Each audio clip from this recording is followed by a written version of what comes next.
Wait, you have a TV? No. I just like to read the TV guide. Read the TV guide. You don't need a TV. Television addict! Television addict! Television addict! Hey everybody, welcome. It's time for a brand new edition of TV Guidance Counselor. I am Ken Reed, as always, your TV Guidance Counselor, as we stampede our way into fall. Is that what we're doing? Rolling down the hill of crunchy, colorless leaves into fall? Is that what we do? I don't know. Falling into fall, succumbing to the autumnal. I'm going to stop. I'm not very poetic. I certainly am not a person with a way with words, but I am here to talk about classic television, and that's what I'm going to do. If you are first checking out this show, I don't know if that's grammatically correct either. If you are checking out the show for the first time because you're a fan of my guest, welcome. This is a show in which I can read on hiatus Boston stand-up comedian, because there are no stand-up shows, and also during a global pandemic, do not do shows inside, even outdoor shows. Not safe.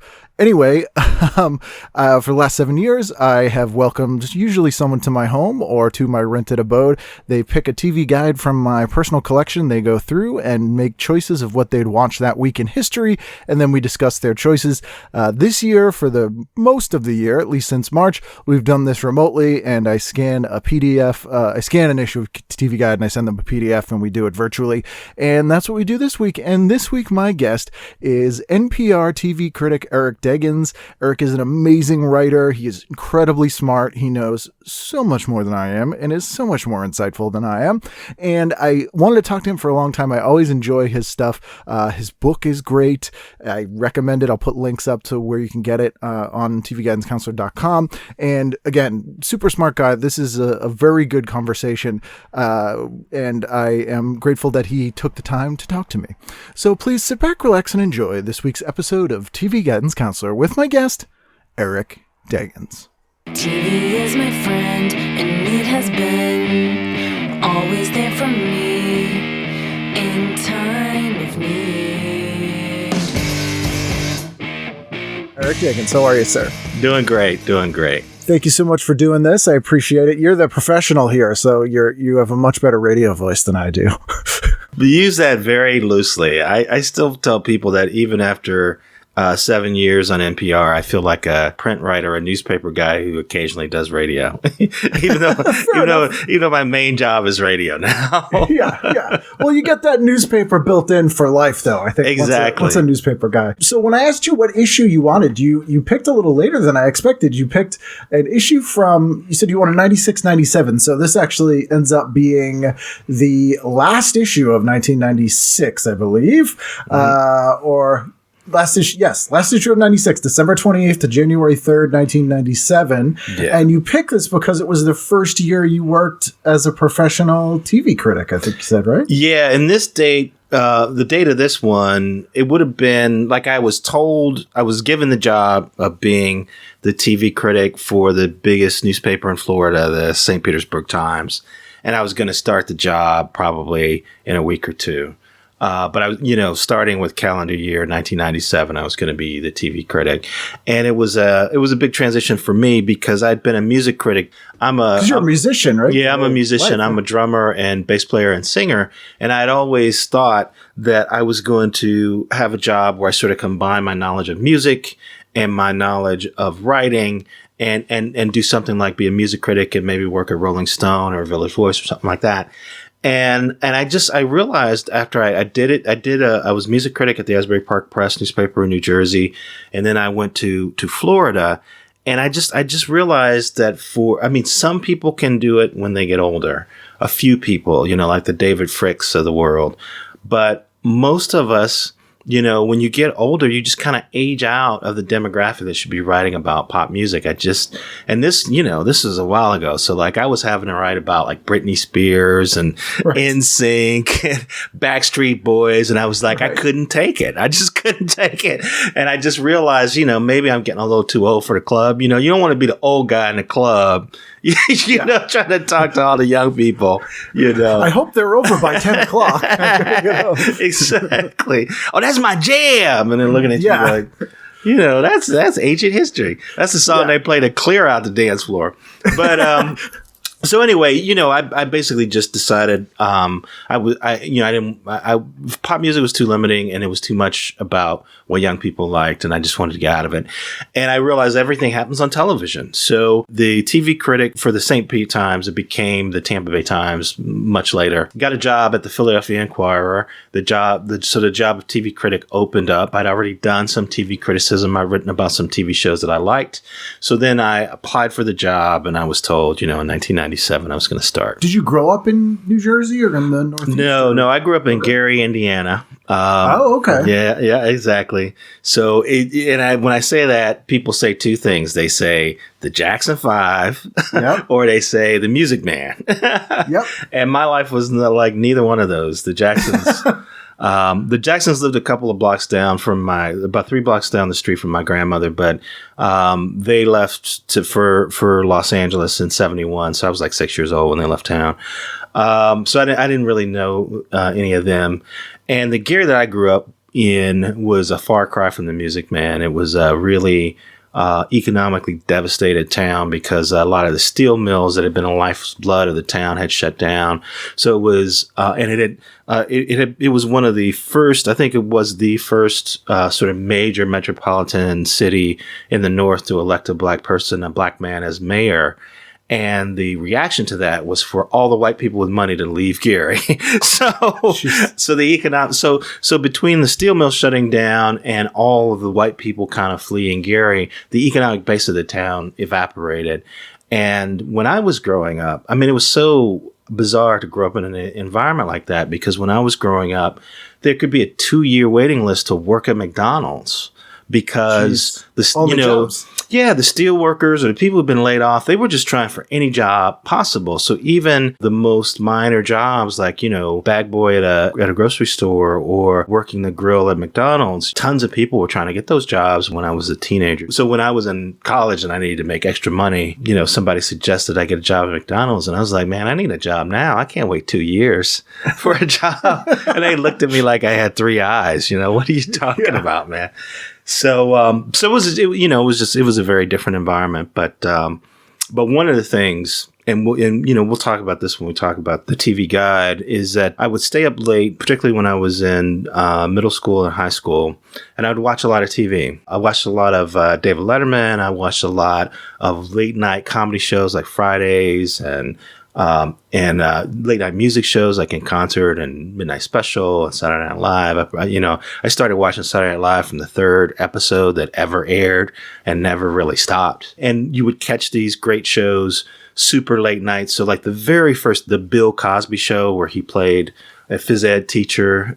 Single cam. It's almost like Curb Your Enthusiasm, that show. Yeah. And I used to love it. And it was one of those things where they wouldn't have regular schedules that late at night. You know, we're talking like 2 a.m, 1 a.m, 2 a.m. in the Chicago area. So every so often, you know, you would catch it. You'd be like, oh man. Or, you know, like an old James Bond movie, or, you know, The Saint with Roger Moore, his first big role as a spy. Or To Catch a Thief, you know, with Robert Wagner. So my love of TV got developed, and pop culture got developed from watching TV in these weird hours and watching all this cool SCTV. They used to play SCTV in the Chicago area. They play it after Saturday Night Live. So Saturday Night Live would end. Let's see. I think we were at Central Time, so it would end at like maybe it would end at midnight, and then SCTV would come on for the next half hour, 35 minutes, and you know, just I mean, I didn't get half of it. But it was still... I still don't, and I love it. I know, but it was still really cool. So that's sort of my background. That's one of the things we talk about on this show, exactly, is that sort of stumble on culture of just being up late at night and you're sort of getting whatever's on. And a lot of time it was when we were growing up, it was driven by whatever was cheap, which... lucky for us, tended to be old good stuff instead of infomercials and that sort of thing. Exactly. So we got this sort of education about 50 years of entertainment inadvertently, and got exposed to a lot of stuff we never would have otherwise. And, you know, I think of shows like SCTV and even SNL, especially in the early days, when the references you would learn, it's sort of the Mad Magazine effect, I call it, where you would learn about pop culture by the weird pulls they do from the past. Exactly. And it was sort of oddly educational. So same here. It's the sort of, and you felt more of a kinship to it because you were probably alone and it's in your house, and it's, especially within those early days of stuff like Letterman that made him so popular, was everyone was kind of like, if you've seen this show too, we're friends. Right. And for me, again, I'm a young black kid growing up in Gary, Indiana. So there is nobody in my neighborhood watching this stuff. They don't know who David Letterman is. They don't know who Monty Python is. They don't know Ernie Kovacs. They don't know who he is. So I am watching all this stuff in a bubble. And then it's not until probably I hit high school and then for sure college when I started to run into people who had the same enthusiasms that I did for that kind of material. I knew I was different than the other kids in my neighborhood. I never felt like it was wrong to like that stuff. Frankly, I thought I was smarter than everybody else. You probably were. so I have this weird idea that has turned out to be true, that somehow I was going to use this, that I was learning things that eventually were going to pay off for me later, that I was getting this expanded worldview. I was learning all of these things about how the world worked outside of this tiny town that I was in that was going to pay off later. And it did. To dive into the issue, that's exactly what I was thinking, where you sort of presented it at first like, well, I sort of fell into it and I got out of music. But when I hear about what you did when you were growing up, I'm like, no, you were set on that path. You were going to get there regardless, I think, even if Backstreet Boys hadn't driven you there maybe a little sooner. Yeah. Although, I got to say, my idea was not to think about writing about television, because I didn't, I just watched television as a fan, and it was much more about like music was something I did. I was in a band that was signed to Motown when I was in college. So I was a professional musician. And so when that ended, I just decided that life wasn't for me, and I went into being a music critic, but I went into covering music, knowing how the music industry worked and knowing how albums were put together. And, I could listen to a song and I could hear, how the production had sort of come together. And I had this insight that I didn't feel like I had with television because I was just a fan. So I never really thought that was something I could do until I went to Florida and started dabbling with it, and then kind of realized, it was something I could maybe handle. When you would tour with the band, would you watch TV? Because you toured internationally. You were all over the world. We played in Japan. Yeah. Well, what I used to do, it's so weird to think about it now, but I never stopped having an HBO subscription. Like, I got HBO, I want to say probably my junior year in college, I got HBO. And it was mostly because when we would play a gig and then come home, you still kind of have energy. You couldn't just go right to sleep. So nice. you would want to have some food, and you would want to just kind of do something to kind of come down. And kiddies out there, this was before the internet. This is even really before cable TV was widespread. This was before a lot of people had VCRs in their homes.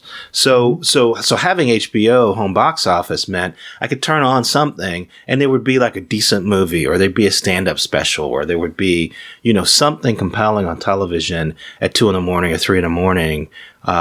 Or even later. Yeah, it'd be more like 3 or 4 a.m. when I would get home, and I could ease down, and then I'd go to sleep after I watched that. So I made sure that even sometimes when I couldn't pay my rent, I would pay my cable bill. So a person after my own heart. I always talk about how I built black boxes myself as a kid. So when my and spliced my neighbor's cable. So when my mother didn't pay the bill, that cable would be out and everywhere in the house except my room. So the best thing that happened to me when I was a junior in college was I won a raffle to get a VCR machine, and I could never have afforded to have one otherwise. But I was able to rent movies and stuff. Top loader? No. By then it was a front loader. Okay. And it was VHS by then. The Betamax thing was kind of being resolved by then. By the time I was a junior in college, that would have been 86, I guess. Okay, yeah. 85, 86. 85. Yeah. That would have been 85. I think people underestimate the world that opened up to people like us when you could shift time. I always tell people, like, you had to make a choice of what you're going to watch. If there was two things on at the same time you wanted to watch, you had to pick one, and it might have been the wrong choice. Right. The VCR, you could have a backup. Well, the example I always use was from years earlier, but like, black folks weren't necessarily on TV that much. Right. Particularly in the early 70s. So a lot of people have talked about this, but every so often somebody would be on and it would be a big deal. Sly Stone on Ed Sullivan or Sammy Davis Jr. showing up. People would do a phone tree. They would call their friends. Hey, so-and-so's on such and such. Turn it on. I mean, that actually happened. Because, again, we didn't have text. We didn't have email. We didn't have any way to capture the performance so that we could show it to people later. So you had to see it when it happened. Not just, not having black people on TV that much, but not having black people on TV doing something kind of respectable and admirable, Mm-hmm. So that was something that would happen, many years before the mid 80s. But that's something that would happen where people call each other, have a phone tree. You gotta put it on. It's on. Yeah, don't miss this. Don't miss that. I miss the days when you would watch something on the phone with somebody, and like live, which maybe that will come back, or sort of watch-alongs, I guess, in the age. But yeah, you'd both be on the phone and be like, "Did you just see that? Look at while you're watching it," which was always kind of. Now, I never really did that because I didn't have my friendships weren't quite like that. My freshman year in high school was 79. So 79 to 83 was high school. And so, by the end of high school, you're having cable TV. I mean, they didn't have cable TV where I lived, but you had a lot of communities that had cable TV. I used to go over to a friend's house about a half-hour drive away to watch MTV and stuff like that. So you're already getting cable TV and your media choices are becoming more sophisticated, and it's not quite as you're not just depending on the broadcast networks and whatever they choose to show you that. Right. It's not the desert that it once was. Exactly. Before we get into the listings proper here, there's one thing that really stood out to me in the articles in the beginning. There's a review of the show Dark Skies by Jeff Jarvis. Right. And I don't know if you read this review, but it's Jeff is a friend of mine now. Oh, is he really? Yeah, that's the other thing that was weird about looking at this TV guide is, Jeff is kind of a friend, and J. Max Robbins is a friend of mine. Another, several people who wrote for TV Guide back then are friends of mine now, so it's kind of funny. That is weird to see that. Well, please compliment him on this review because I think it's fairly insightful, and this show has sort of been lost in time. Like, people don't really talk about the show very much, and it was greenlit in the wake of X-Files when they were like, we just want weird shows. Right. But it's sort of like Mad Men X-Files, I'd call it. It's set in 63, and it's fairly decent, but wasn't a hit. But the thing that really... And maybe it's because of the times we're in, and this disturbed me almost, is he ends this review by saying, where am I here? Am I the only person who sees in America's new genre of conspiracy-based entertainment, from the good X-Files to the bad Oliver Stone's JFK, a dangerous 90s trend in which we all spend too much time trying to find someone else to blame our troubles on? Am I the only person, or am I just paranoid? That hit me as like, maybe we should have listened. Yeah, I don't know if you follow Jeff now. He has a great blog called what is it? Is it Buzz Machine? I think it's what it's called. He's always been something of a futurist in a way. A guy who was able to see. He helped found Entertainment Weekly, the magazine, and I've always had great respect for his instincts about where media and society are going, even when I didn't agree with him. And so I am not surprised that he found a way to put at the end of this, innocuous looking column, something that was very prescient about where we would be, 20 years later. Because I've always been impressed with him. It was interesting to me before we get to the listings. There's a column from Gene Siskel, who I mean, that, a lot of names of people who are not with us are in this book. And that's one thing that kind of touched me. We'll talk about that as the episode goes on. But, Gene was the first one. And, he was a movie critic for the Chicago Tribune. And of course, he and his rival movie critic, Roger Ebert, hosted a show, a movie criticism show. And they were also rivals in the newspaper. Ebert wrote for the Sun-Times and Siskel wrote for the Tribune. And as a young writer, trying to find my voice in arts criticism, I used to read both of them quite a lot. I respected them both. I agreed with Roger Ebert all the time, and I disagreed with Siskel almost all the time. And it taught me an important lesson about criticism, which is that a good critic tells a story about a piece of art and allows you to judge whether or not how you might feel about that work of art before you experience it. But it doesn't always have to be that critic presents you with an opinion that you agree with.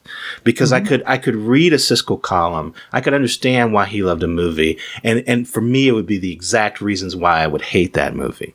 And so I could read his column, which was, he was a great writer. So I would experience that, his talent as a writer. And then I would say to myself, well, I don't agree with anything he said, so I'm probably not going to like this movie. But I enjoyed reading the column and I learned something. So that taught me an important thing about being a critic. And I would often say that to people in my own career as a critic. They would say, I like your writing, but, I don't always agree with you. And I would say, number one, that's great, because that means I'm not predictable. And number two, you're not supposed to. You're really not supposed to agree with everything a critic says, even a critic that you like. And it means that you're thinking, like you're examining what your thoughts are on that thing. And so just by the critic making statements about it, just the nature of you deciding if you agree or disagree is an engagement. That's what's sort of interesting about it. That's that exactly. If you read that critic and you don't have any reaction, that's when that critic has failed. There's a big piece about Cybill, which we will probably talk about when we talk about the listings. But it was interesting to me that it was a piece that was a little bit, I don't want to say investigative, but like an insider, sort of telling you about the turmoil inside a show, which, TV Guide these days doesn't do that kind of stuff unless it's a turmoil that everybody already knows about. Right. So I was, I had forgot that they had this kind of journalism in TV Guide back in the day. And then especially for Cybill, because Moonlighting was the first show I remember that they'd had all the behind the scenes sort of infighting was sort of in TV Guide and magazines. So there were some people they would follow through, but it was rare. Well, Cybill Shepherd was kind of a legendary figure in television for that. And, one of those people who you always wondered, like, what kind of career could they have had if they hadn't sabotaged themselves so much? So it was not, who knows? I wasn't really covering TV well enough to know what was going on back then, but I've since met Christine Baranski, and it's sort of hard for me to imagine somebody working with her and not getting along with her. So so it was interesting to see that report in TV Guide and to see the ads for the BMG music service. Yes. You get 12 albums for the price of one. Dude, yeah. I used to have this scam. I probably shouldn't even admit it, but I used to have this. We all committed mail fraud during. Oh my God. I used to have this scam. What I figured out, it wasn't this one. It was Columbia Record Club. But what I figured out was that you could give them 2 false names and they would send it to the same address. So you could get, 12, 24, 36. You could get 36 records for 3 pennies. Yeah. And then the other thing I realized is if you just kind of blow them off and don't answer any of their correspondence, all they do is send you more and more sort of threatening letters. But that's it. They don't really do anything. They didn't really do anything else back then. So I got like 36 records, and it came at a time. This is a little bit before 97. This would have been 10 or 15 years before, but I used it again as a young black kid growing up in Gary. I didn't experience a lot of white culture, especially white rock music. So I used that as my entree into learning about white rock music. So as a drummer, I was learning. I got the first 2 Toto records, first solo record. I got Steely Dan's Asia. I got Rush's Moving Pictures. I got all these records that had great drumming on them, and it also taught me a lot about rock music and what we called white people music back in the day.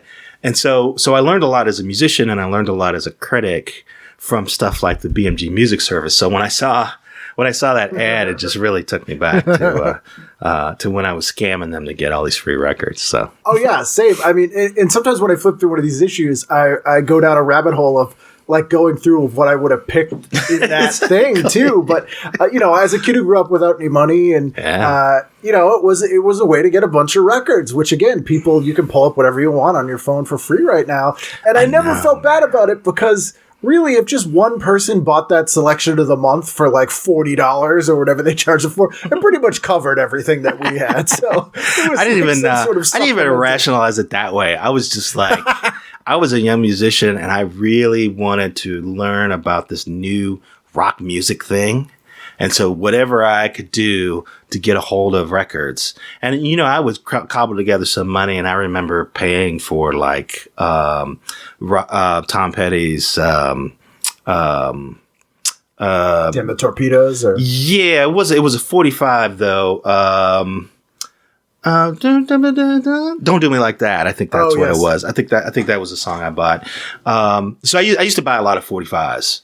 Because that's what I could afford. And then when the Columbia Record Club came along, I dived into Genesis and Phil Collins and Peter Gabriel and the Police. I bought the second Police record and the third Police record that way. Those records probably, even if you did have the money for them, wouldn't have been in record stores near you anyway.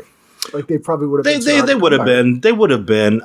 We had a mall that was about 10 or 15 miles away, where I could have gone to get. I mean, it wouldn't have been easy, but I could have. And again, this is into the 70s, so within a few years, I was driving. I was playing drums in a wedding band, and I was making money. So.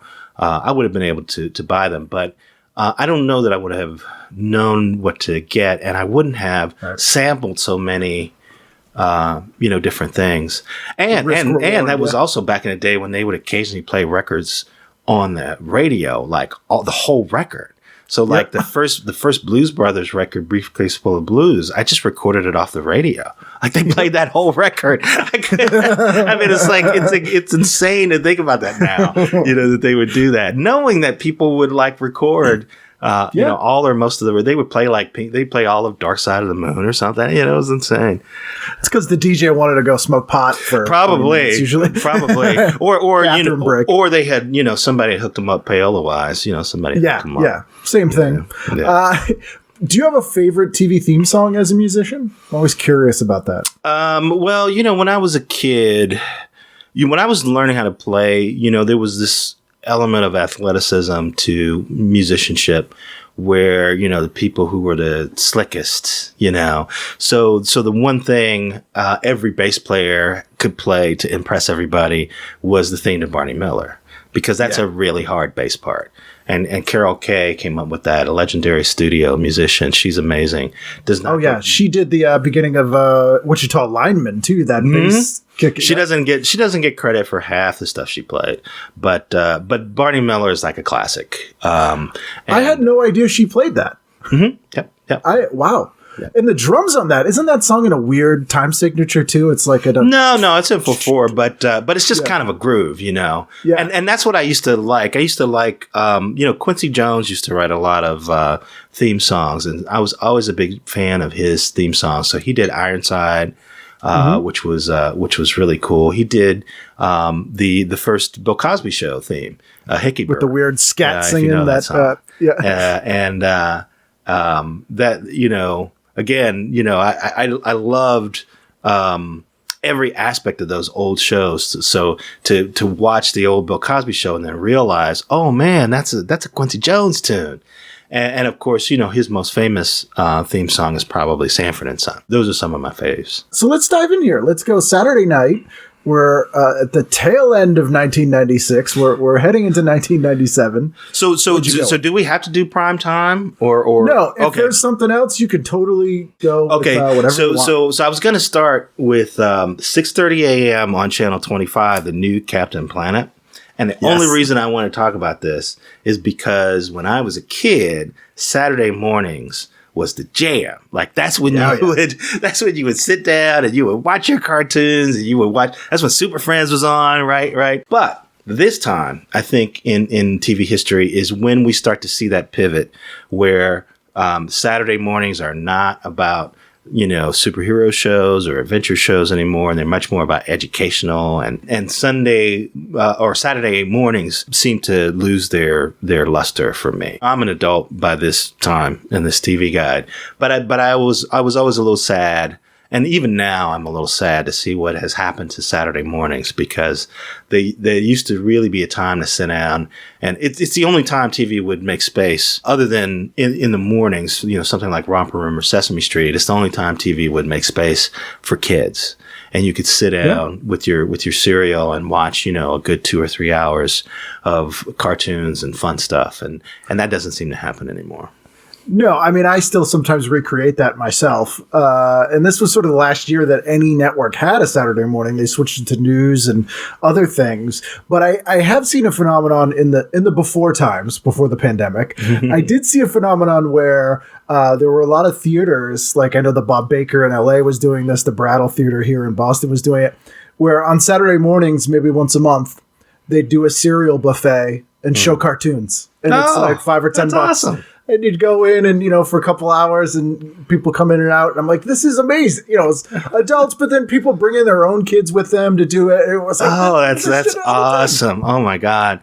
Well, who knows when we'll ever be able to do that again. But that sounds awesome. If I ever had a chance to attend something like that, I certainly would. It was great to have a time just for you as a kid. So outside of that, I guess I would want to talk about Saturday Night Live, of course. Now, in the listings we have, there's some sort of retrospective or something. It doesn't seem like it's a new episode. But as I said, Saturday Night Live is a show that I watched since the third episode. It's always a show that's always been a part of my pop culture life. And this period in Saturday Night Live, when you look at the names of who's in the cast, Daryl Hammond and Sherry O'Terry and Norm Macdonald, this was a weird time for the show where the people who were exerting authority over the show, Lorne Michaels didn't have executive producing the show this year. I'd have to check that. I think it was the year that Eddie Murphy got hired. 82. Yeah. He quit in 1980, and then Gene Duranian came in for like half a season, and then Dick Ebersol took over. Yeah. So it was 80 to 85. Lorne Michaels was totally gone. But this was a time when NBC executives were still able to screw with the show a little bit because, Norm Macdonald got fired because he made fun of OJ, who was a personal friend of the guy who was running NBC at the time.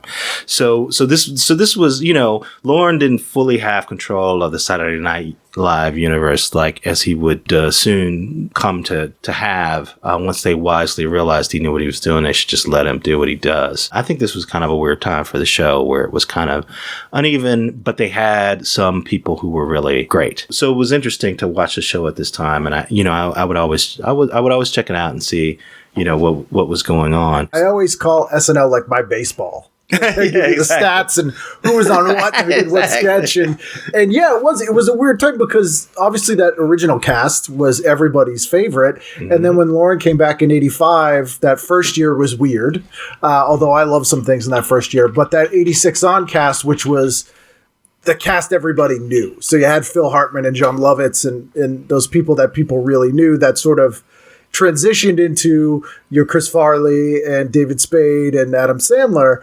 But this cast, I feel like the names people know now, but they're people who became big sort of after they left SNL instead of on the show. It was sort of a weirder growth for their careers. Yeah, I just happened to call it up on Wikipedia.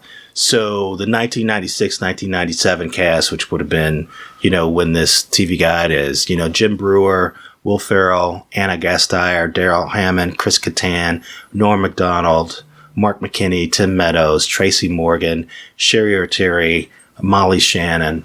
And, even though Sherry O'Terry and Molly Shannon and Will Ferrell, they, Daryl Hammond, they all kind of popped on the show. But you're right. It's not sort of, other than Will Ferrell, sort of the A team of the show,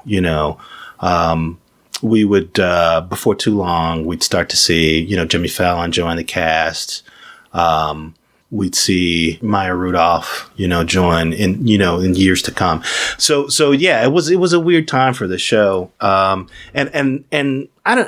I don't know if I'm like sort of remembering this in hindsight, but I think I was feeling this way at the time. Like I was watching it thinking something's going to happen. This feels like something's going to happen. And true enough, once they got a few more pieces on the show, in terms of cast members and a better idea of how to utilize them, the show got better. It is like a baseball team. You're like, the team doesn't work this year. Maybe they'll make the playoffs or whatever. And then you're like, oh, this is they have the magic. They did it. Yeah. Yeah. And it's the weird thing about SNL is you can have talented people be on that show. And for some reason, like that format is just not their thing. Robert Downey Jr. and Chris Rock are probably the best examples of incredibly brilliant performers who did not make an impact on SNL. Oh, yeah. And, Damon Wayans got himself fired after 6 episodes because he wasn't being used. Because there's a whole political aspect where you have to campaign for someone to write for you, basically. And it's right. You have to be able to build a partnership with writers who can feed you material, or you have to be able to generate your own stuff that's like good enough to measure up against people who've been working on the show for a while. And I think at that point, especially, performers of color had a hard time finding that, a much harder time finding that. And, you wonder, like, how could somebody like Chris Rock come onto a show like SNL and not get hardly any great parts? But that's what happened. And then he goes off and does his own show on HBO and kills. And not only kills, but then, brings up people like Louis C.K. and Wanda Sykes and Mario. Well, it's weird, too, I think after Chris Rock quit SNL, he went and did a season of In Living Color. The tail end of In Living Color. Right. But at this time, especially, it was the reputation that SNL had was all the writers were Harvard guys. And so it's probably pretty hard, especially then for someone like Chris Rock, who's been doing stand-up since he was 17 and grew up in the city, to find a common ground with some Harvard Lampoon, blue blood, pink shorts, tennis pro guy who may be very funny, but like, what are you even going to connect with to create? It's it didn't help that he had to follow in the footsteps of Eddie Murphy, and Eddie was his mentor, and I'm sure there were people who were looking at him and maybe even felt that way, that pressure to sort of be the next Eddie. And I don't, nobody. I mean, now that the show has so many decades of history behind it, we know there was only one Eddie. And it still kind of mystifies me, like that amazing run that he had on that show. But that had to be part of it too, was, everybody looking at him to be the next Eddie. And he just wasn't ready for that. It seemed to me like both his stints on SNL and his stint on In Living Color, he wasn't quite ready. When he found his voice as a stand-up, then he found his voice as a performer, and he was able to go on and create an HBO show that was really awesome. Yeah, so he needed to have that experience, I think, to get to where it got to. Like, you sort of have to have that failure first. And I think, not to keep talking about SNL, and we'll move on in a second, but the thing about Eddie Murphy was he also benefited from that show being in absolute shambles. So the show was on the verge of being canceled every week. I mean, NBC had 4 different shows that they offered the show to replace SNL that turned it down. Right. They tried to get SCTV, Mike Nesmith's television parts. Right. They offered Jay Leno a sketch show in that slot. Right. And so, oh my God, how bad would that have been? Oh, that would have been awful. But he got to kind of do whatever he wanted because there was no rule book because nothing was working. But the other thing that he had that doesn't exist anymore, and we'll this will be a subject we'll return to again and again, is that he was bringing comedy that was, from the core of black culture, man, a lot of those skits. And there weren't a lot of black comics that were reaching the mainstream talking about that kind of stuff. And like nowadays, there's just so many places where mainstream media outlets that everybody watches features comedy from the core of black culture. But back then, that's one of the things that made it so amazing, is like black folks would tune in to SNL to see what Eddie was going to say that spoke to us. Mm-hmm. And white people would think it was funny too, but he was speaking to us. And it was black youth culture too. I mean, he was 19 when he was on the show. So. Well, I would say no. I would say the sketch, like where he dressed up in white makeup and realized that everything's different for white people. That was a sketch any black person could relate to, because that's our suspicion. Yeah. Right. that the minute we walk out the door, I mean, of course he exaggerated it, but the minute we walk out the door, white people act differently, right? Yeah. And so wouldn't it be great to be able to be a fly on the wall, and when the black person walks out the room, you still get to be there and find out how white people change. And so that was something that was a truism about life. But he turned it into comedy, or that Cill, my landlord. He played Tyrone Jones. Yeah. So it's a joke about how uneducated black folks are. Some black folks get caught up in the prison system, right? And we all know that that's an issue. But he was able to present it in a way that we could all relate to. And so it was something that, the wider culture would find funny, but it was also speaking directly to what black people knew was authentic and true about us. Richard Pryor did that.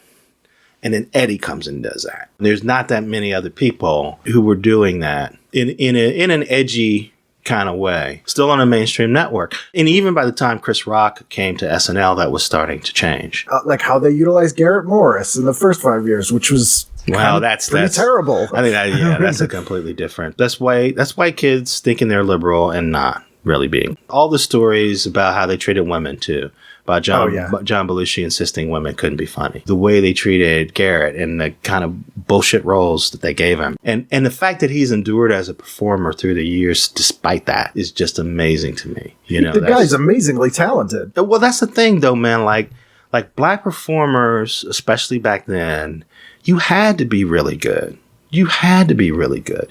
Somebody like Red Fox, white America discovered him playing a junk man on Sanford and Son, but he was a comic who cut his teeth on the Chitlin circuit. Those party records.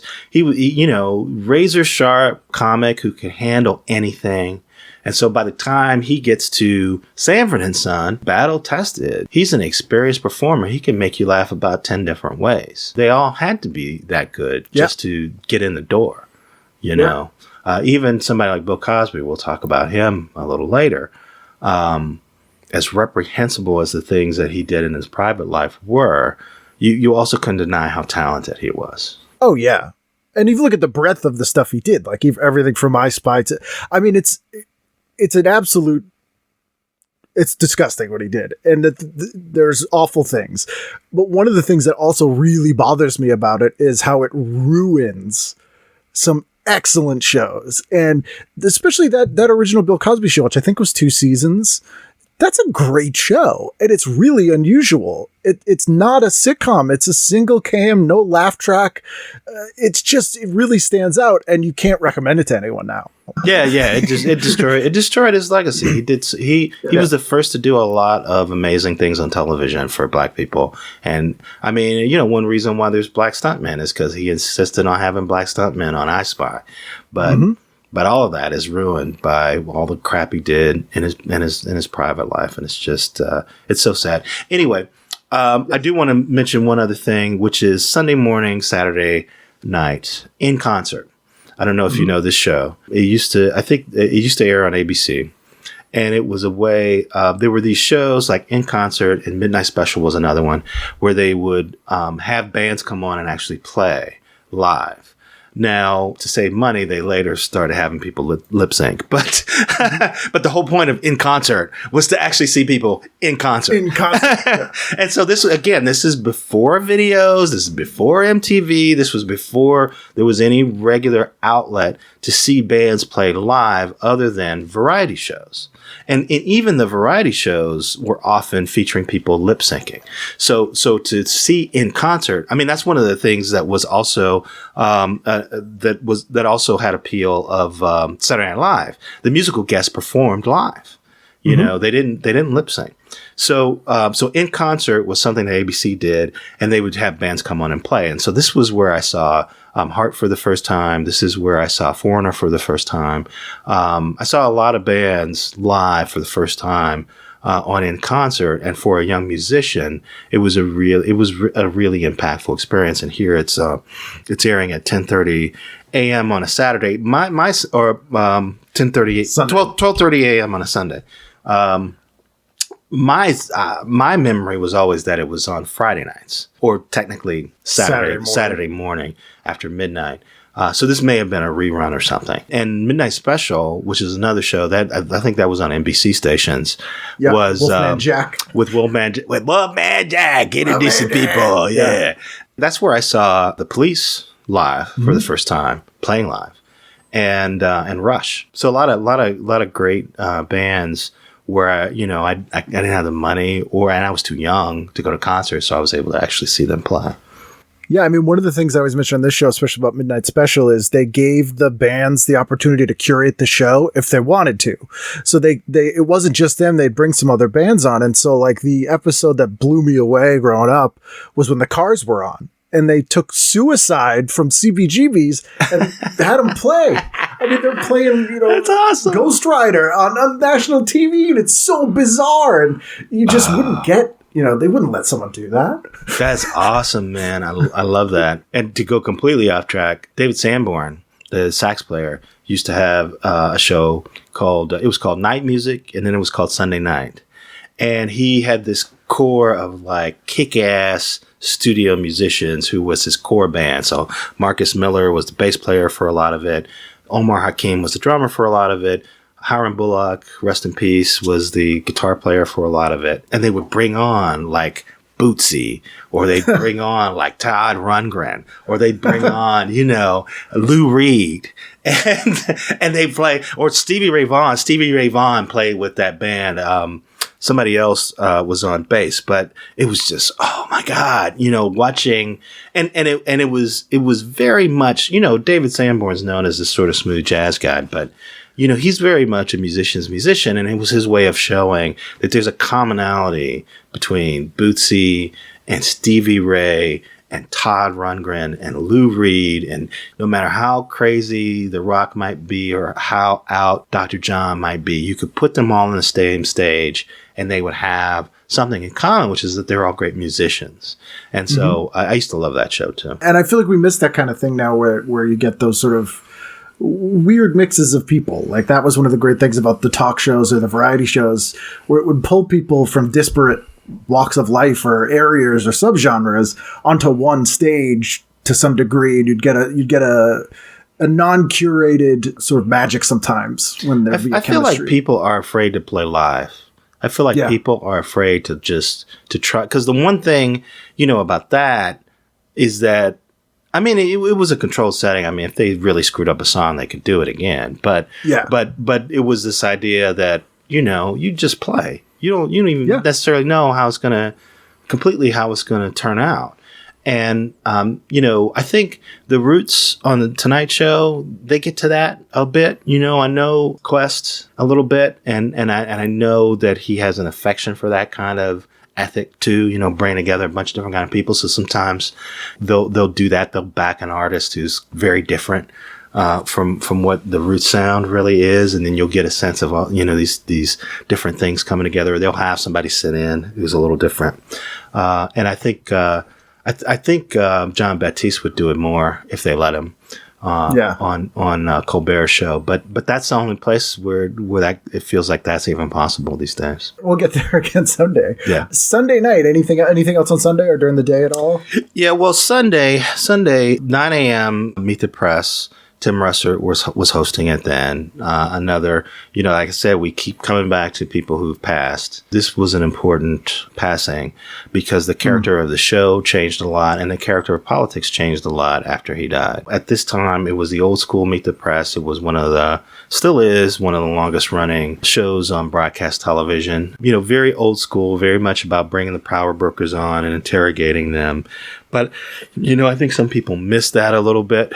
For me, it's always a double-edged sword because those shows were even less inclusive than they are now. I mean, they're only somewhat inclusive now. They were even less inclusive back then, and they were not, Tim Russert famously did not challenge Don Imus and his bigotry for quite a long while. And so I have mixed feelings about Tim Russert even, but it still sticks in my head that this was sort of the conventional talk show with a knowledgeable host, political talk show, Sunday talk show with a knowledgeable host who would do his research, really go after his guests, and try to make news every week. It's the kind of thing where you realize what we had, but not till it's worse. It's like almost like how good we had. I think 97 was the year that Fox News launched. I think this was the year that it first went on air. Oh God, don't get me started on that. Oh yeah, but I mean, I think of things like the McLaughlin Group, where that it got rowdy. Yeah, it's like, it would get rowdy. That was, there's a certain amount of showbiz to this stuff, and Jon Stewart did a good job of calling out Crossfire for that. And I felt that way about McLaughlin. I never really left that show feeling like I learned something. But get yelled at by an old man. Watching established old people scream at each other. No, thank you. And led by he looked like one of the biggest jerks on television. Why would I want to spend? I mean, that's the thing about television is television brings you into people's homes. So often for me, the question is, do I want to spend time with this person? And, I don't want to spend time with John McLaughlin. I don't, no, thank you. But Tim Russert, could make you feel like one of the boys, for better or for worse. And you would want to spend time with him and you'd want to pick his brain. You knew he was knowledgeable. You knew that he would hold people to account. He did have a sense of values and boundaries he wouldn't cross. And there were some blind spots there, but you did, and he, to be fair, he had more power. There were fewer options for politicians who wanted to go on television back then. So you had to submit to a Tim Russert grilling. You didn't have many options. Nowadays, it's harder. It's harder for Meet the Press. Well, I don't know. I wouldn't say it's softball city, but I think it's harder for a show like Meet the Press to really consistently challenge people. But number one, because some of your guests are so extremist that if you challenge everything that they're inaccurate about or nonsensical about, you'll just be interrupting them every 2 seconds, and it won't really be an interview. But beyond that, at some point you have to maintain some goodwill so people from the administration will come on your show because they have a lot of options, including their own media platforms, which they didn't have back then. They couldn't go on Twitter and talk directly to voters the way they can now. It's a different universe. I think it sort of fits in with what you're saying about criticism, though, as well, in that it's cut from a similar cloth in that somebody like Tim Russert, you respect their knowledge and their ability to have some sort of insight and some sort of informed conclusion about something, even if you don't agree with it. And so he could be the kind of person where you go, I'm going to watch this and I'll disagree with everything he says, but I'll know why almost. It's almost the same thing, just a slightly different topic. Exactly. So that's my Meet the Press thing. And then, on Sunday in the evening, you got 60 Minutes and The Simpsons, which are still on now. And those are both two amazing programs. And there would be many a week when I would watch both of them. And what's interesting to me, what I noted was that they were also Steve Harvey Show and The Parenthood. Robert Townsend's sitcom are on the air at around the same time in this TV guide. You would think that I would pick one of them, the Steve Harvey Show maybe. But I always found that those cheapo sitcoms that they did starring black performers on the WB and UPN were kind of insulting. And I didn't really enjoy them that much. And, I used to hear stories about how quickly they would film the episodes of the Steve Harvey Show, that they would film them with less time than most sitcoms would get. And sometimes you could watch the show and you could see where, elevator doors didn't quite close right and stuff like that, Yeah, yeah. And it was, that was back in the day when, emerging networks had a strategy of putting on shows that would appeal to black audiences because black people were so starved for the sight of themselves on television that they would flock to these shows and also starved to see emerging black stars in sitcoms the way emerging white stars are. So, Drew Carey makes noise as a stand-up comic and then he gets a sitcom. Or Jerry Seinfeld makes noise as a stand-up comic and then he gets a sitcom. Well, for a long time, black comics who made noise as stand-ups didn't get sitcoms. And so now on these emerging networks, you see somebody like Steve Harvey, you see somebody like Martin Lawrence, you see somebody like Robert Townsend getting their own sitcoms, and it's a chance to see black stand-up stars get their sitcoms and see what their shows would be like. So black people would flock to those, and it would be an immediate audience for an emerging network. But then the prejudice would kick in, and the network wouldn't want to be fully defined as a quote-unquote black network because for some reason, advertisers wouldn't pay them the same advertising dollars for the same viewers if they were white. So, it's like the living single syndrome where, living single is Friends. Yeah. It's Friends before Friends. Yeah. We're going to talk about that there because that's on Thursday. But basically what would happen is these emerging networks would put on these shows. They'd get an audience. They'd establish themselves. And then they'd slowly switch out the black-centered shows for white-centered shows once they were established. That's how Fox got started. That's how UPN got started. And that's how the WB network got started. Although, to be fair, I don't think The Secret Diary of Desmond Pfeiffer and Homeboys in Outer Space were long for this world. Yeah, boy. I can tell you a story about that, my friend. Oh, I bet. Because I was at the, there's a thing called the TV Critics Press Tour where the TV critics gather in LA twice a year, and we see all these press conferences with the stars and executives and producers and writers of these shows that come out and talk about them. So UPN did a press conference for The Secret Diary of Desmond Pfeiffer that I was at. And I said to myself, I'm not going to be the first person to ask a question. There's basically 200 critics. And back then, there were a lot of critics from like newspapers. So we were supposed to be journalists, right, sitting in this room. And then the cast would be on the stage, and they would take questions. And so I said, I'm not going to be I'm going to wait and see if somebody else in this room asks, why did you think a sitcom about a black slave working in the White House would be funny? In the Lincoln White House would be funny. Yeah. And of course, their thing was that he was an indentured servant. He was British. He wasn't. Right. He wasn't a black slave. But this was at a time when there were black slaves in the White House and in D.C. So I waited 15 minutes. Nobody asked, and I was like, screw this. So I get the mic and I ask. And Chi McBride is the star, and people may recognize him. He was on Hawaii Five-0 for a long time. He's a great actor. I respect his talent a lot. But he was in a position where he was the black star of this screwed up show, and he had to defend it. And so he told this joke about how some people see billiards as, the white ball pushes all the colored balls around, and then, you win when you sink the black ball. And, it's the kind of joke that would have put a white critic in their place. But saying it to a black person didn't work. And it was complete evidence that the TV industry was so white back then that to have a black person in the room who was writing for a major newspaper who would stand up and say, this is racially insensitive. What are you doing? Like they weren't even prepared to like process it or deal with it. Yeah, they were like, "Oh, it's like Benson. What's the big deal?" Well, they tried to shrug it off, and I'm like, "Hey, I'm a black person, and I'm telling you, this is offensive." And he didn't really have a response for another black person.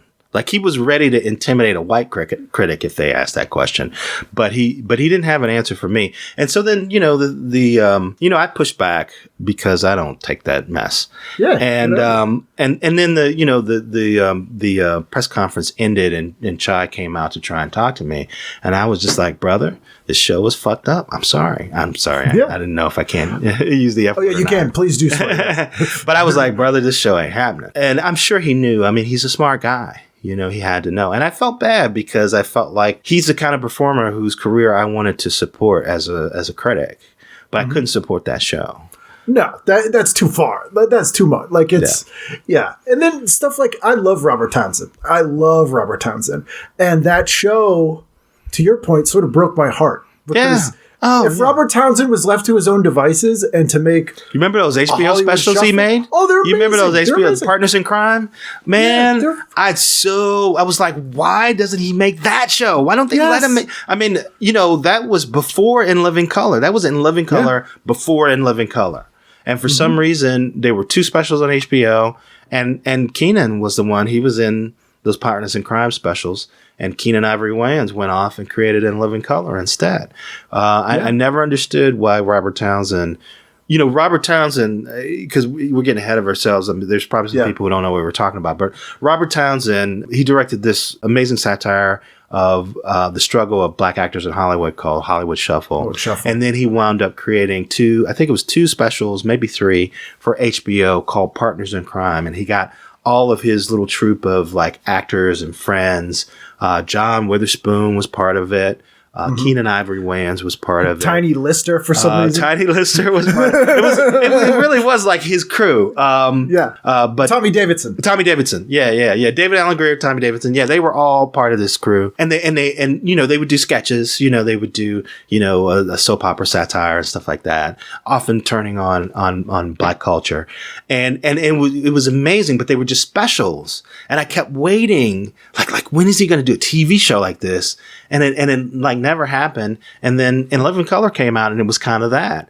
And then he did the Parenthood for Robert Townsend did the Parenthood for, I think was that the WB network or UPN? I think it was WB. Yeah, it was WB because it was more kid friendly. UPN was a little more young adult. A little more risque. So that was more kind of a not great sitcom, unfortunately. So, but it's not till I think the Bernie Mac show, which I love. Yeah. That I feel like one of those guys was able to take what they do in their voice and make it into something unique to television that's still them. Like for Bernie Mac, who you would never watch him on stage and go, a heartwarming family sitcom. I know. But that's what he made, but it's still so him, and it's... And again, I've been in this game for a long time, so I was at the first press conference for the Bernie Mac show, and he talked about how the premise of the show was based on his life.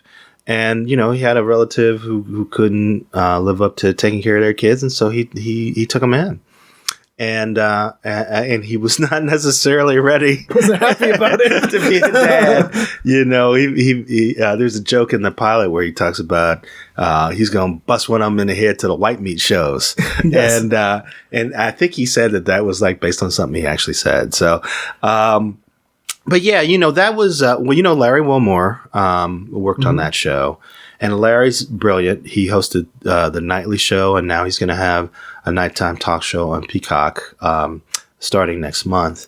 And he helped develop Insecure with Issa Rae over several years. I think about 3 years they worked on developing that. So Larry's brilliant at developing complex sitcoms that showcase black culture and black people. And so he also did the PJs with Eddie Murphy, an animated series with Eddie Murphy on Fox. So Bernie, there were great people working on that show. More than anything, I think the Bernie Mac show proved that you could take a sophisticated, quote unquote, technique for building a show, a single camera comedy, and have Black culture and Black people be the center of it and have it be successful. You know, I always felt when I was covering this stuff that some TV executives felt like, oh, that, you know, it would be because it would star Black people, white people might not want to watch it. And because it was a sophisticated presentation, Black people wouldn't watch it. And the one thing that is wonderful about today's times, the shows we're seeing now, is that we're finally past that hump of proving to people that Black people will watch great, authentic shows, no matter how sophisticated they are. You know, Lovecraft Country, you know, is an incredibly sophisticated take on horror and racism put together in a really great package that harkens back in a lot of different ways to H.P. Lovecraft and some of the classic purveyors of A notorious racist. A notorious racist.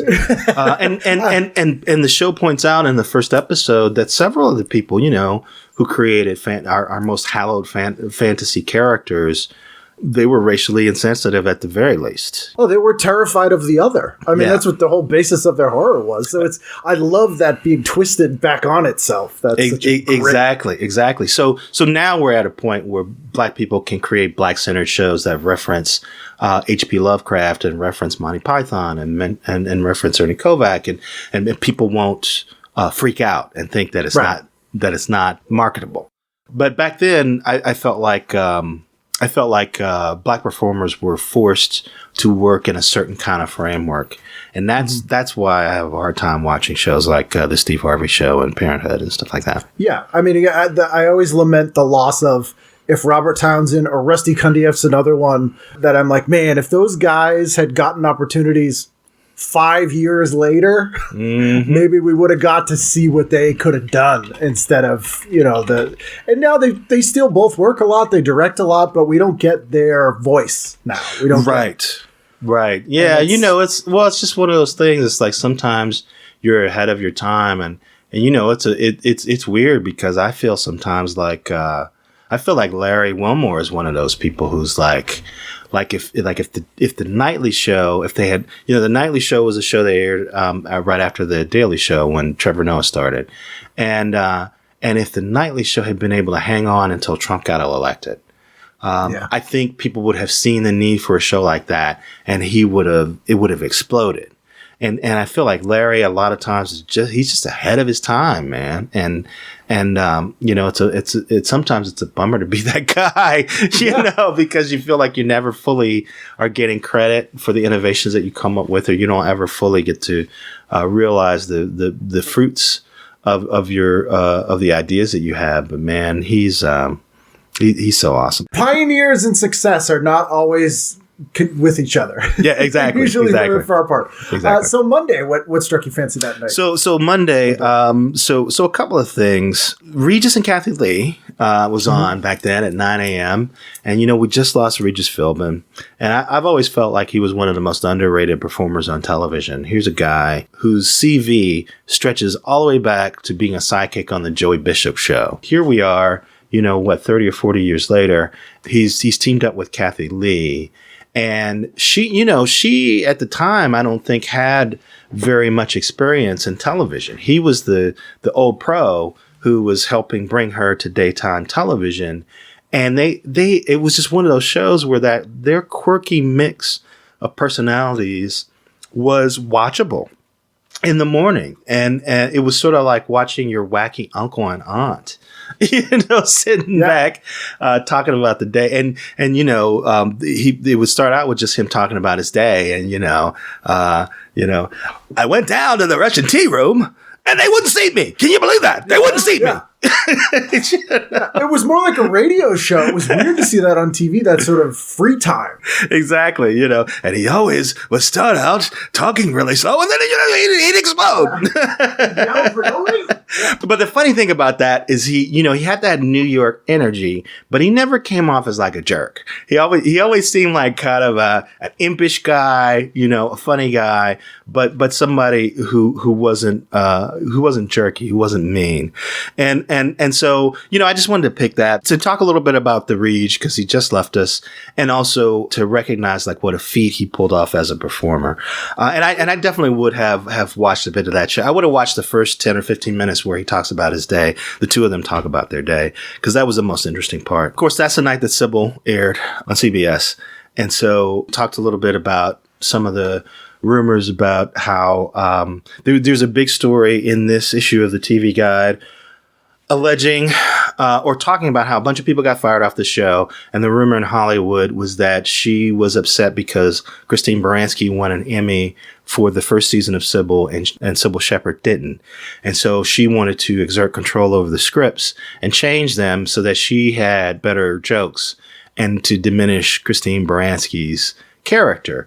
Cybill Shepherd talks a lot to the reporter. One of them is Mary Murphy, who I actually know, again, somebody who's a friend, and claims that that's not true. But I was a fan. I was watching the show when it was airing, and I tell you, it definitely changed after the first season. I loved it the first season. I couldn't watch it afterwards. And she is somebody, for better or for worse, who was kind of notorious for pulling sort of diva-type machinations on shows that she worked on. It's interesting. Like, this is going to sound like a weird comparison, but one of the things we do at NPR is that we get together these advance obituaries for people. So I'm always sifting through interviews with people about old stars, and the Archive for American Television does a lot of them. So I just happened to be watching an interview with a guy who used to produce Bonanza, and he talked about one of the actors on the show. And the guy, I'm not going to remember his name, so I'm not even going to try. But basically, the guy wanted a bigger part, and he kind of threatened to leave the show, and it became a big deal. They were going to just write him off like that. And then his agent came back and like, okay, let's work something out. So they figured out a way that he could like finish out the season, and they wrote him off the show. And because he thought he was going to have this great film career, and he never did. He never did. And you know, the lesson of that is that sometimes performers cannot accept what the public wants from them, and they can't figure out how to offer the public something so that they can get to where they want to be. And I feel like the public kind of voted on Cybill Shepherd. She's a great straight woman, right? Mm-hmm. She's the person who sets up the quirky, funny, interesting person who's her partner on screen, whether it's Bruce Willis or it's Christine Baranski. And they like seeing her be the normal anchor of a partnership like that. And she couldn't accept it because the people who are the normal anchors are not the people who win Emmy Awards. And they're not necessarily the people who are, you know, heralded as the breakout star of a show. And it's a shame because it just seems like she busted up a couple of good partnerships because she couldn't accept how the audience saw her. And so that's what's interesting about the story that's in this TV Guide. And of course, you know, the show airs on 9 p.m. Mondays. The other thing is that Cosby had a sitcom on CBS that aired right before Cybill. This is the one based on One Foot in the Grave? Yeah. Yeah, oh, man. It's bad. So it was a bad sitcom. And it's Cosby. And it's Cosby. So it's just, you know, it's just kind of weird to like, you know, that's a weird little toxic area of prime time in 1997. So we got Monday night down. Yeah. Tuesday night, I got NYPD Blue. And so this is another show. This is, you know, there are some shows where, as a person of color, when you're watching it, you know that even though it's entertaining, there's something going on that is troublesome for you. Something that's troubling. And so at this time, I think I even realized, you know, the attempt by NYPD Blue to sort of vindicate and redeem a racist was something that never sat easily with me, even though I really liked the show. I was a huge fan of the show. I was a huge fan of the actors in the show. I'm a huge fan of Dennis Franz. I think what he achieved playing Andy Sipowicz was just amazing. And it bums me out that he hasn't done anything really else in acting since that show went off the air. But all of that said, there were major storylines in NYPD Blue that were built on Sipowicz using his cop senses to figure out that a suspect was guilty of something, and then beating the guy until he confessed to something, or figuring out a way to trap him into a circumstance where he could arrest him for maybe a different crime, but he quote unquote knew he was guilty of something else. And this was the 90s, you know.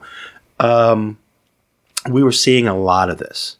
And there was a fear out there, of course, about quote unquote super predators. The young black men were somehow being turned into these super criminals by addictions to crack cocaine and other substances. Even Democratic lawmakers were buying into this. Even other black people were worried about rising crime in poor neighborhoods that were ravaged by the crack epidemic, and they were signing off on this stuff. And so now, especially, you can look back and you can see how shows like NYPD Blue help justify that. Mm-hmm.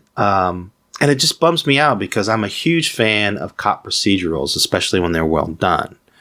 But this show held up as a hero, a cop who would target people that he thought was guilty, and he would find a way to arrest them, no matter the rules, no matter the evidence. And now we know how dangerous that power is to give to police officers unfettered. So it was interesting to see this come up and to have me realize. And so there's that. And then there's also just how crazy the production was. And if you've talked to anybody who's worked on the show, at a certain point, David Milch was having the showrunner was having such a hard time keeping up with scripts that he would walk on the set and he would tell people what to say, and they would write stuff down on Post-it notes, or they'd write it on their hand. I was never able to confirm this with Jimmy, even though I've interviewed him a few times.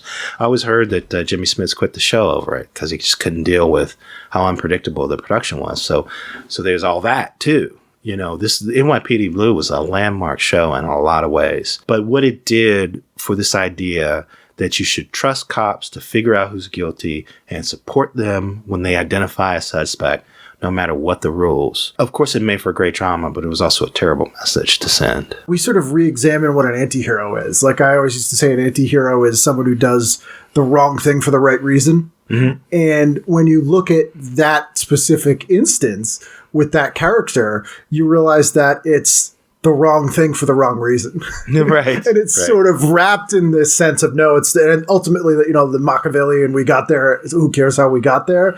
And it's like, no, we should care how you got there. Right. Well, and the bottom line is like with anti-heroes, it's always about the fact that they're flawed characters, but they have some sense of value that we as the viewer respect. And in the end, they turn out to be right. Mm-hmm. Like those are the two elements of a successful anti-hero. No matter how messed up Don Draper got, in the end, he always came up with the most brilliant ad campaign. No matter what you would say about Walter White, in the end, he always outmaneuvered everybody. That's what we had with Sipowicz, is that he was a closet racist. He was overweight. He was an asshole to people. But he was also very loyal. He had a strict set of values. And whenever he decided a suspect was guilty, he was right. And so that storyline has a way of validating sort of real world behavior that is very dangerous. And what we know now is that people make assumptions about who's guilty and who's not. And they can often be very wrong. And that can often have very serious consequences, especially for people of color. I knew that. I knew that when I was watching the show, but I really, of course, came to understand it even better later. It is weird when a show that you have it sounds like you just said it, you were aware of it at the time, but you have a fondness for it, and when you go back and it sometimes just hits you and you're like, oh, Oh no. No. I mean, there was an episode where Sipowicz used the N-word at somebody. And I was just like, I remember that. Yeah. I was like, what the hell? Wednesday, 9:30 p.m., Ellen. So this was huge. This was huge. Not too long after this TV guide came out, she would come out, and it would fundamentally change a sitcom that had started out being like every other primetime sitcom, telling these vapid stories about a single woman trying to find a man, and would become a story about a gay woman trying to find herself. She's talked a lot about what happened, and I covered it. Many, many religious leaders got together and took out an ad in the New York Times to condemn her. There was a huge amount of backlash to the episode. She has said that ABC, she came out, and I think they had one more episode. I'm not sure if I'm remembering this right, but I think she came out, they had one more episode, then they had a summer break, then she came back. I think that's what it was. Yes, yeah, that is sort of. It was a two-parter, the come out episode. I had Tracy Newman, Lorraine Newman's sister, wrote that episode. But then ratings dropped for the show, and it got canceled the following year. Now, as a viewer, I remember watching it. I remember covering, the whole thing. I told you that was my first year as a TV critic. And I remember loving the coming out episode and thinking it was brilliant, and being very disappointed in the tone of the show afterwards, because it seemed to me like the writers did not know what to do next. They didn't. And I've confirmed that, having them on. I've had Jolie Fisher on and Tracy Newman on, and they said two things happened, really. Was the network realized they were against it at first, but they got a ton of press. And it resulted in bigger ratings, and they said, oh, we're an issues show now. Right. Instead of just, it's a fun sitcom, and it can be a fun sitcom where the character's just gay. It's the same stuff, but it's, she goes on dates with, and so...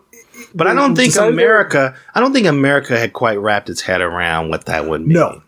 And I also think, like, one of the things I've seen in terms of diversity in television is that it's not something that, it's not like you can just say to a black person, like a black TV writer, hey, here, go create a series. And automatically it's like Atlanta, or automatically it's like this perfect distillation of black culture. All we needed to do was give them their series and they come up with it. No, white culture has had 50 or 60 years of making television to figure out how to articulate its culture in entertainment products on television. So once you get to the point where you say to gay people, okay, now you can create a sitcom that's based on somebody who is openly gay for like the first time. Well, then it's going to take a while for people to figure out how to actually do it. And they're going to have to create stuff that might not be amazing while they figure that out. And so, I don't blame them for struggling with that. But it does bother me a little bit that the narrative, especially that Ellen tells, is that, we did a great job. ABC lost confidence in the show. The ratings went down because of the backlash of her coming out, and they canceled the show. It was also that the show's quality dropped because it's a different show. Because they did not know. They did. I don't think they fully realized they had created a different show. When the puppy episode aired, they had changed Ellen into a different show. And I don't think they really realized how significant that would be. And that's fine, but, I think you got to cop to that, too. Yeah, it would have been better for ABC to hang in there and maybe let them figure it out. But you got to admit that the show's quality also dropped. And they can't hang in forever. Like, that's, as someone who loves television, I'm also cognizant of the fact that, especially in 97, these shows existed to show you commercials. Really, that was it. Well, yeah, but I think they had a lot more leeway to hang in than they might now. True. Yeah. I think it was all new to people, and so they didn't really. It didn't seem like they had a plan for what to do with the show after they had made this huge. And I don't think they really realized like how momentous a change that would be. And it seemed like over the summer they didn't really figure that out very well. And they didn't realize the kind of hand-holding they'd have to do with America to sort of bring people along. Because that's, it's to us, and maybe to her, looking back, it would have been obvious that she was gay, but I'll bet you that there were a ton of people watching that show who didn't know. Oh, absolutely. Because it's the Paul Lynde phenomenon. Exactly. There's some people who don't know because they don't know. They're naive. And there's some people who don't know because they don't want to know. But at any rate, that was a momentous thing. And to cover that was momentous. And I do remember at the time just being amazed. I mean, how could anyone live through that? How could anyone live through having to make a decision like that? And I did stories. I did a story where I interviewed Melissa Etheridge. She was coming through our area playing a show. And I just talked to her a little bit about coming out. And, she said something to me interesting where she said, sometimes celebrities don't come out. It's not necessarily about their career. It's not necessarily about worrying about the world's going to think of them. They have a grandmother who doesn't know. Or, they have a relative who it will hurt that they don't want to bring all that attention down on. Or, sometimes there's some very personal reasons why people decide they don't want to come out. And so, on the outside, it may seem like this was planned or that would happen or this person is resisting or whatever, but you can never really know what's going on in somebody's life. And I thought that was a good point. And I talked to her a little bit about how I felt there was this commonality between anti-Black racism and anti-gay homophobia.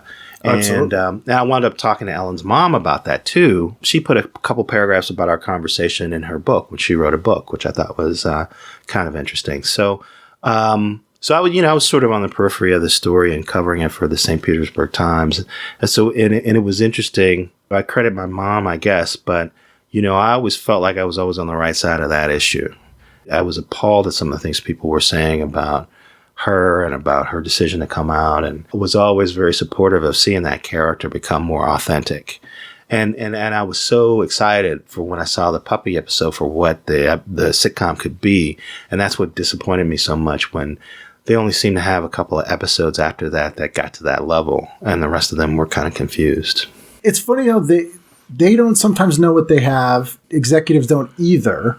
And the thing I equate it with, and it's totally not the same thing, but I think about Rhoda, where the whole first season was this sort of romance. The second season is they get married, and then the executives freak out and they go, "Oh, we don't like him married.